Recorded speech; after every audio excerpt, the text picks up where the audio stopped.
Hi, this is John Ortberg, and I want to invite you to go on a great adventure with me.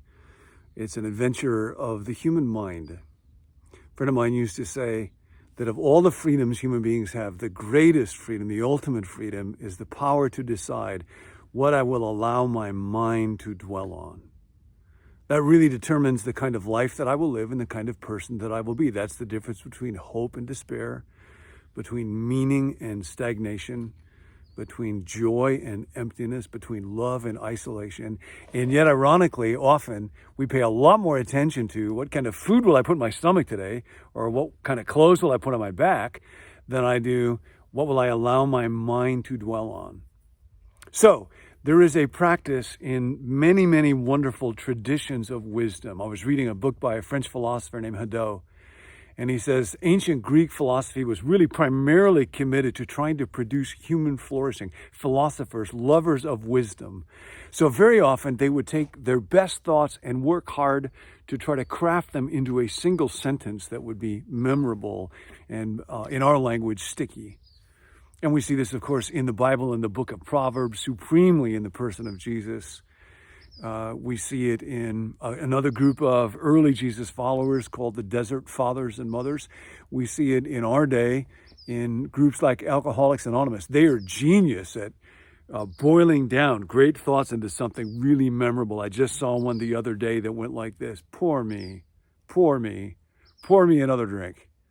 And you don't have to be an alcoholic to recognize that self-pity will eventually lead to self-medication or self-destruction. So, starting May 10th, each day, Monday through Friday, I'm going to send out a video about 10 minutes long that will focus on one single, clear, arresting, challenging, inspiring, memorable thought, so that I can go through my day, you can go through yours, not constantly being drawn towards thoughts of comparison or envy or discontent or defeat or anxiety. Jesus said that we were not made to live by bread alone. We don't just feed the body, but every word, every thought, every little piece of wisdom and truth that comes from the mouth, from the mind of God. And that's what we're going to do together. If you want to be a part of that, I want to invite you to text the word BECOME, because one of those great thoughts from Dallas Willard is the main thing God gets out of your life is the person you become. And that happens primarily, initially, in our minds, in our thoughts, and our desires. So text the word BECOME to the number 56525. And keep watching. We got a little team of people helping out. They're actually going to create a website as we're going through this process and some other creative stuff. I'd love for you to be a part of that. But I will tell you really honestly, I'm not doing this primarily to be helpful to anybody else. I'm doing this mainly because I need it, because my mind needs it. And because this is the human condition, the more challenging things are in my outer world, the more I really need to focus on my inner world, the world of my mind. And of course, I can't change that, but God can. I can't, He can. I think I'll let Him.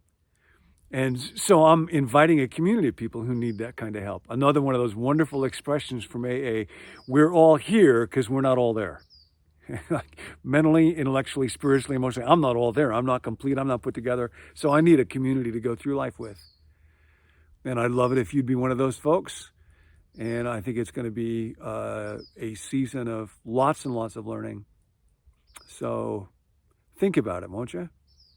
I hope to see you on May 10th.